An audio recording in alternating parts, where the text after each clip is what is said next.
Right now I'm joined by Anthony to look at the year that was, because it's been a year, hasn't it?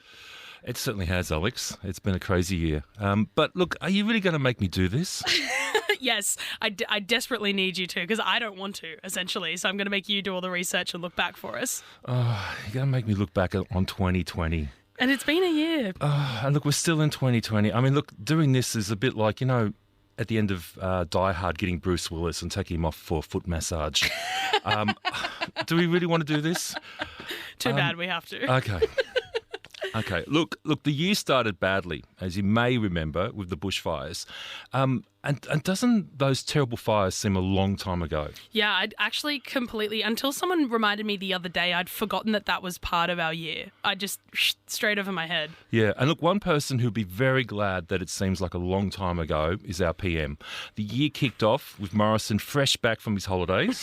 In Hawaii. Getting heckled for his absence during a national emergency and also for the government's lack of effort.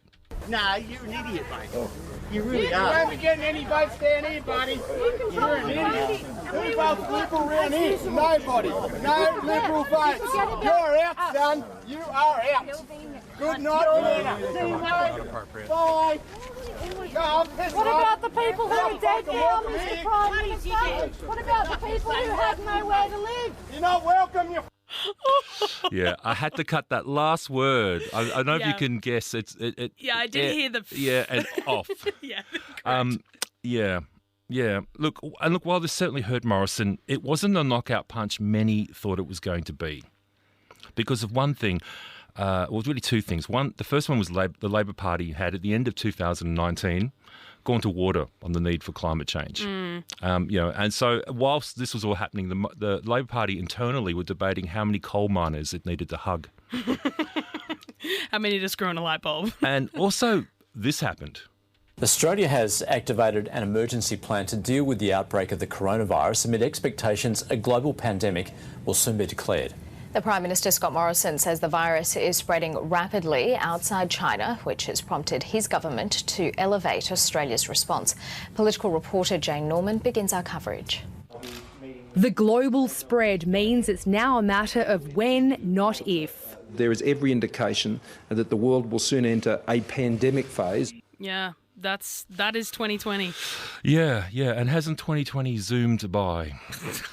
That's terrible, Anthony. I had to get a dad joke in. But look, all jokes aside, Australia has done really well, even though we're now in the midst of another outbreak in this city. Yeah. And despite what we think of our governments and our institutions, they have shown they're up for the challenge. And also as a country, Australia has been responsible. We've looked after each other. We've been caring. In America, not so much. I've just received another briefing from a great group of talented people on the virus that is going around to various parts of the world. We have, through some very good early decisions that were actually ridiculed at the beginning, we closed up our borders to flights coming in from certain areas that were hit by the coronavirus and hit pretty hard. And we did it very early. A lot of people thought we shouldn't have done it that early, and we did, and it turned out to be a very good thing. And the number one priority from our standpoint is the health and safety of the American people, and that's the way I viewed it when I made that decision. Because of all we've done, the risk to the American people remains very low. Yes, the US. It goes without saying America is the gold standard in how not to fight COVID-19. No real coordinated response, deep distrust of officials and an abundance of disinformation. And that's resulted in 310,000 dead versus just over 900 in Australia. Wow. And, if you do the per capita thing, it's pretty scary, the difference. It's been a terrible result.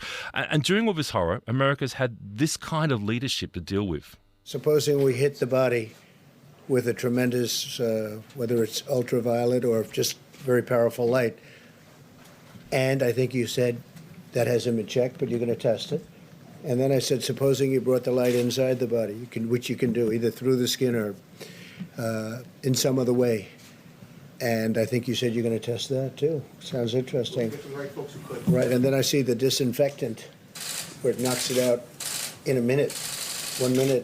And is there a way we can do something like that by injection inside or almost a cleaning? Because you see it gets on the lungs and it does a tremendous number in the lungs. So it'd be interesting to check that. So that you're going to have to use medical doctors with. In the year that we've had, I'd forgotten for a hot second that a president with no scientific background told everyone to inject bleach and sit under UV light. You're going to have to test this with medical doctors. Oh my God. I've forgotten that it happened. Jeez, what a year. Yeah, there you go. A stream of consciousness from someone with no conscience. That's the best way to sum it up, isn't it? And Trump also famously made this claim. Sir, you said in an interview this morning on the coronavirus, this thing's going away. It will go away like things go away, despite ongoing cases and death. Going away. Isn't that continued claim out of reality? It's going away. No, it'll go away like things go away. Absolutely. Yeah, that's aged well, hasn't it? Yeah. Well, look, meanwhile in Australia, we had our own version of it'll all just disappear. Mr. Speaker, I move that this bill be now read a second time. In 2020, Australians have been tested like never before. Flood, fires, drought, and a global pandemic. So many Australians, through no fault of their own, are doing it tough. Lives have been lost. Businesses have closed. Jobs have gone. Our cherished way of life has been put on hold. Yeah, so in October, Australia got a delayed budget. We waited a long time for this one, and I have to say, a complete lack of vision. Yeah, it wasn't worth the wait, let's put it that way. No, and, a lack of vision for the country, and also failed to acknowledge that half the population are women and they're feeling the brunt of the real damage to the economy. Yeah, absolutely. So, we've got the usual handouts to small business, the government buying its usual favours that it does with every budget, it seems, in recent years. A wasted opportunity for, to use a crisis to reposition ourselves for the 21st century. We do have to fight climate change. We can keep kicking the can down the road and pretend it's going to disappear like Trump pretends with COVID, but we all know where this is going to go. So look, November brought an end to some of the horror with Joe Biden beating Trump. Of course, it played out like a bad school play after the result. It's terrible. But look, Trump has basically exhausted all his opportunities. Now even the GOP and the Senate have faced reality. But look, all of this did give us this one precious moment. This one precious moment we can all hold on to in 2020, which we do need something to hold on to. Rudy Giuliani farting in court. The answer, point of order. The answer that I gave you is they didn't bother to interview a single witness. So audible. It's so audible. There's actually two, but let's just hold that one. Unlike he could. And look, that fart was actually legally far more compelling than what was coming out of his mouth. And probably the soundbite of the year for all of us here in broadcasting. That will be, at the end of this century, when the BBC looks back on 2020, that will be it. Yeah, just that for about 15 minutes.